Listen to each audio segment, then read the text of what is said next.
चलिए तो आइए अब एक्सरसाइज 1.3 का इंपॉर्टेंट क्वेश्चन हम आपको बता रहे हैं। हमने एक 1.1 और 1.2 का जो है इंपॉर्टेंट क्वेश्चन का वीडियो बना करके अपने साइट पर, है ना, न्यू साइंस कोचिंग सेंटर या फिर नीरज कुमार विश्वास में अगर आप खोलिएगा यूट्यूब में तो आपको मिलेगा। हम तीसरा इसका इम्पोर्टेंट 1.3 का आपको क्वेश्चन बता रहे हैं जो सबसे इम्पोर्टेंट है। इसे देखिए, एक क्वेश्चन बताने से आपका हर एक तरीके का √5 हम आपको बता रहे हैं, √2, √7, है ना, आप कोई भी क्वेश्चन सॉल्व कर सकते हैं। तो इस क्वेश्चन को देखा जाए तो हालांकि ये भी 2 नंबर का पूछा जाता है, लेकिन क्वेश्चन थोड़ा बड़ा है और इसी पैटर्न में बनाना है। कुछ लोग शॉर्ट करते हैं, बीच में जब बताएंगे तो आपको बताएंगे वहां शॉर्ट नहीं करना चाहिए, नहीं तो आपका हो सकता है कि नंबर कट जाए।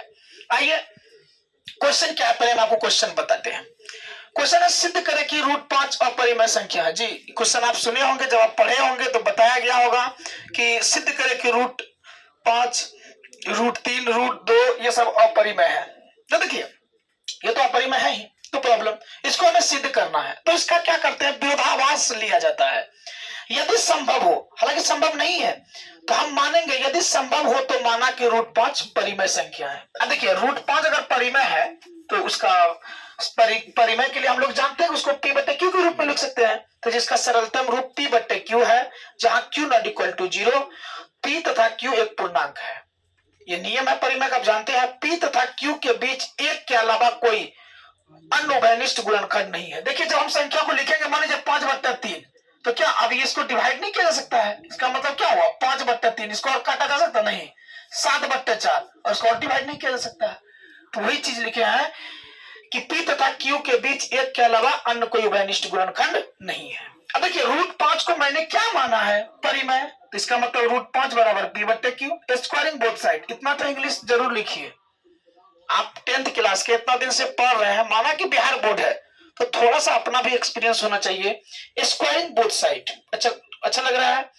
√5 का स्क्वायर कीजिएगा तो 5, P/Q का स्क्वायर P²/Q²। क्रॉस मल्टीपल आप जानते होंगे, क्रॉस मल्टीप्लिकेशन कीजिएगा तो ये 5Q² = P² या P² = 5 × Q²।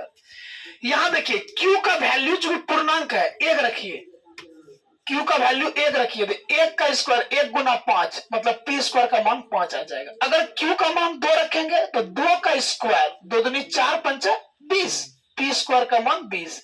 3 रखेंगे तो 3 3 9 5 45, तो P² का मान 45।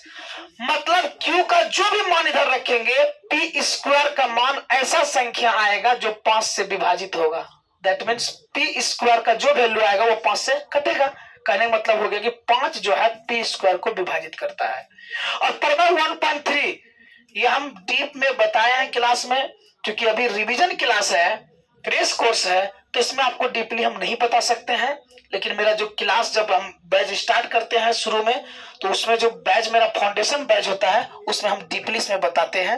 फिर आप फाउंडेशन का बैच वाला जो वीडियो उसको देखिएगा, उसमें एक्सप्लेनेशन दिया हुआ है।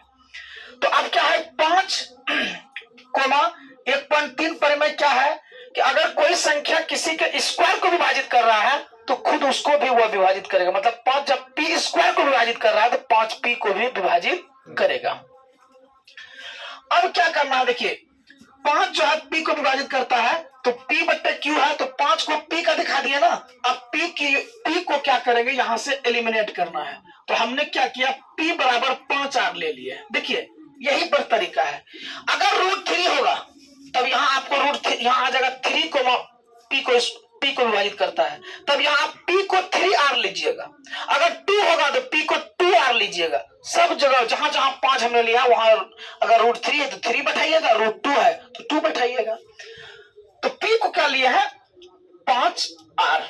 तो अब यहां देखिए इसको मान कहां रखे हैं, समीकरण 1 में। समीकरण 1 देखिए क्या है, P², तो P के जगह देखिए 5R, P के जगह 5R का स्क्वायर, फिर 5 × Q²। 5 का स्क्वायर 25R², यहाँ 5 × Q²।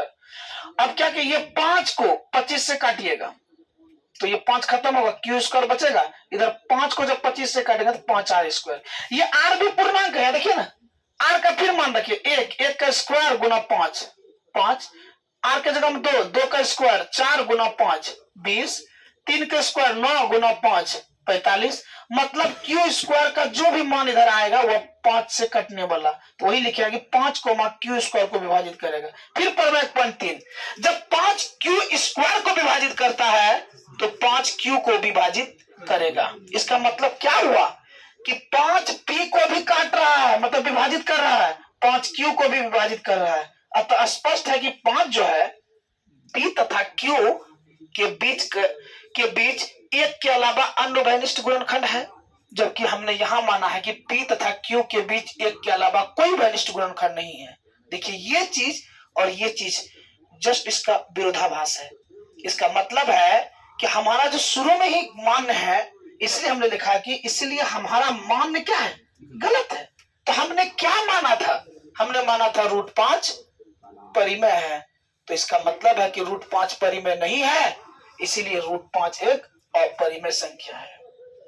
अब मैं आपको बता दूं मिस्टेक कि कुछ जो टीचर है, मतलब जो डीप नॉलेज जो नहीं रखता है, मतलब मैट्रिक वाले बच्चों को पढ़ा रहा है, या मैट्रिक करके साइंस ना पढ़ा के वो आर्ट्स रख करके बच्चों को पढ़ा रहा है, तो उसके पास मैथमेटिक्स का डीप नॉलेज नहीं होता है।